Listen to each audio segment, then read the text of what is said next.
Dans un souci de participation active des populations villageoises à la gestion des ressources liées à la chasse au Gabon, un projet novateur a été lancé en 2015. Ce projet vise à impliquer les acteurs locaux à toutes les étapes du programme, de la collecte de données à la mise en place. Madame, Monsieur, nous sommes à Makokou, dans la province de Logoué-Vindo. Nous allons vous présenter le programme Gouvernance et gestion de la chasse financé par l'Union européenne en collaboration avec le programme RESAC du CIFOR-ICRAF. Regardez. C'est une nouvelle aventure pour l'équipe de la Minute de l'Environnement qui prend la route pour une nouvelle destination. Cap, cette fois dans Logoué-Vindo, dans le cadre de la gestion de la biodiversité par les communautés. Entre visite des villages, échange avec les communautés et sensibilisation sur la pratique de la chasse, nous sommes là au cœur de la gestion de la flore et la faune du Gabon. Est-ce que c'est vrai? Oui.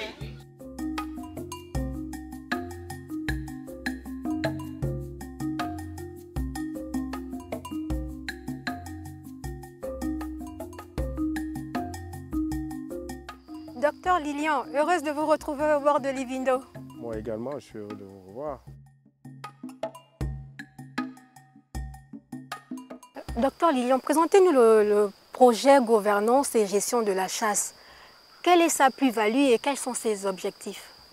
Alors, le projet Gouvernance et gestion communautaire de la chasse, c'est en fait un projet basé sur la collecte de données sur la viande de brousse. Son objectif, en fait, c'est de savoir comment est-ce que la chasse évolue de village en village et comment est-ce que dans certains villages, il y a plus de pression sur la faune et que dans d'autres, il n'y en a pas. Quels sont les facteurs qui influencent ce changement de village en village? Voilà. Alors, vous avez commencé depuis 2015, nous sommes en 2025, ça fait 10 ans.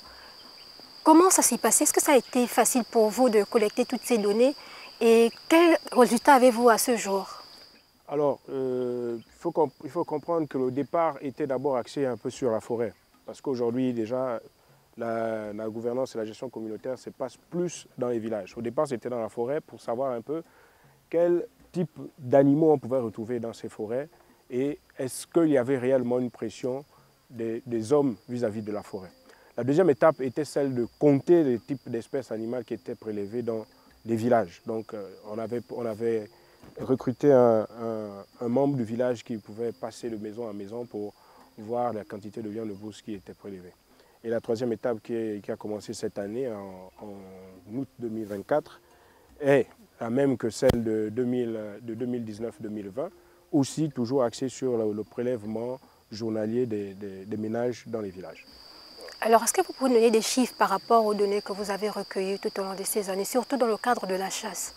Aujourd'hui, avec le projet RESAC, à travers le projet RESAC, on a déjà pu avoir 5 sessions de collecte de données. Et dans la première session, on avait plus de 700 animaux qui avaient été prélevés. Donc si on essaie de revoir pour 5 sessions, vous allez faire les 500 fois les 5 sessions, ça fait environ 2500 animaux qui ont été déjà prélevés dans ces villages-là. Bon, ça, je parle des animaux qui ont été comptés dans les ménages. Parce qu'on ne peut pas tout compter. Vous savez qu'il y a des chasseurs qui, lorsqu'ils sortent de la forêt et qu'ils n'arrivent pas à la maison avant, avec son gibier, ils peuvent le vendre sur la route. Et donc, ces gibiers ne sont pas, par exemple, comptés.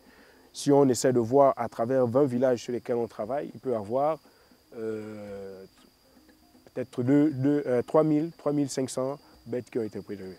Alors, est-ce que ce projet va s'étendre sur les 9 provinces du pays où l'activité de chasse est pratiquée, ou c'est juste un projet indicateur pour la province de Logoué-Vindo? On veut prendre ce projet comme étant un modèle. On espère bien qu'il sera un modèle et que les autorités qui nous regardent aujourd'hui puissent prendre des décisions pour pouvoir l'étendre sur l'ensemble du pays, dans tout le Gabon. Merci, docteur. La filière de la viande de brousse comprend toutes les activités liées à la chasse de la faune. Très prisée par les communautés rurales et celles des villes, dans le pays, l'exploitation de la faune sauvage est très importante. Derrière la consommation et commercialisation de la viande de brousse, il se pose la question de la durabilité et la protection de certaines espèces menacées d'extinction. ainsi que pour la survie de certaines espèces d'animaux. Il est donc venu le moment d'instaurer une gestion communautaire de la filière afin de protéger les droits des utilisateurs tout en assurant la survie de la ressource et du patrimoine naturel. C'est l'un des objectifs du ministère des Eaux et Forêts qui assume cette responsabilité. Colonel Ndoumengon, c'est un plaisir de vous retrouver ici en forêt. Merci, le plaisir également partagé. Alors, vous représentez la Direction générale de la faune et des aires protégées du ministère des Eaux et Forêts. Alors, pour vous, quelles sont vos attentes par rapport au projet de gouvernance et gestion communautaire de la chasse? Alors, ce que nous attendons, nous, au niveau de la Direction générale de la faune et des aires protégées de ce projet, c'est que ce projet qui est un projet qui s'appuie sur la recherche appliquée, dont les données sont collectées par les communautés elles-mêmes. Nous attendons de ce projet qui puisse nous apporter des données réelles qui puissent aider les décideurs à prendre de bonnes décisions pour ce qui concerne la gouvernance de la chasse communautaire. Alors aujourd'hui, le cadre juridique au niveau de la chasse au Gabon a été revisité. Est-ce que cela a amélioré le quotidien des communautés villageoises? Pour le moment, on ne peut pas déjà parler d'amélioration du quotidien dans la mesure où c'est en 2024 que le cadre a été amélioré. Donc il y a eu des réformes qui ont été apportées et de nouveaux textes ont été pris justement pour prendre en compte les préoccupations des communautés, parce que ce sont les communautés qui sont au cœur du développement. Donc, avec la prise de ces textes et la mise en œuvre et la mise en application de ces textes sur le terrain, nous allons pouvoir, dans les jours à venir, mesurer justement l'impact de ces réformes-là sur les communautés. Alors, comment comptez-vous appuyer ce projet qui est ici mis en place dans la province de Logoué-Vindo? Alors, pour appuyer ce projet, il suffit pour nous, en tant qu'administration, de recevoir toutes les données collectées, toutes les analyses scientifiques faites autour de ces données, de pouvoir en discuter, échanger et les mettre à la disposition de l'administration, de la hiérarchie, justement, pour pouvoir orienter un certain nombre de décisions liées aux problématiques que connaissent les communautés aujourd'hui et pouvoir les adapter, les nouveaux textes en cours, aux réalités de terrain, aux réalités que vivent les communautés. Alors un projet participatif, parce que nous avons vu des communautés engagées dans le processus de la chasse. Est-ce qu'aujourd'hui, la vision des autorités, c'est de mettre l'homme au centre de tout ce qui lui concerne, et notamment au niveau des communautés villageoises? Effectivement, vous savez très bien que toutes les politiques publiques aujourd'hui dans notre pays mettent l'homme et les communautés rurales qui vivent en contact et qui connaissent leur terroir villageois au centre. Justement, ce qui se fait avec ce projet dans le cadre participatif, c'est effectivement la particularité de ce que ce soit les communautés elles-mêmes qui collectent les données liées à ce qu'ils vivent au quotidien. Merci beaucoup, colonel, pour tous ces éclaircissements. Je vous en prie.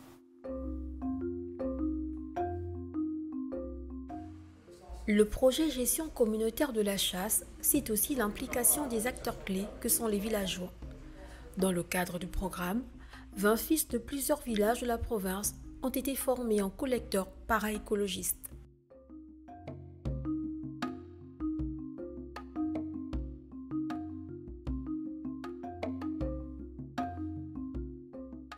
Alors, docteur Richard Soufo, vous êtes chercheur au CIFOR ICRAF.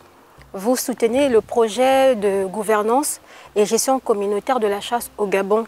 Dites-nous, pourquoi portez-vous une attention particulière à ce projet et quel mode de soutien vous apportez au projet? Oui, merci beaucoup Marie-Pascaline. Nous, le programme RESAC est un programme qui est financé par l'Union européenne et mis en œuvre par le CIFOR ICRAF.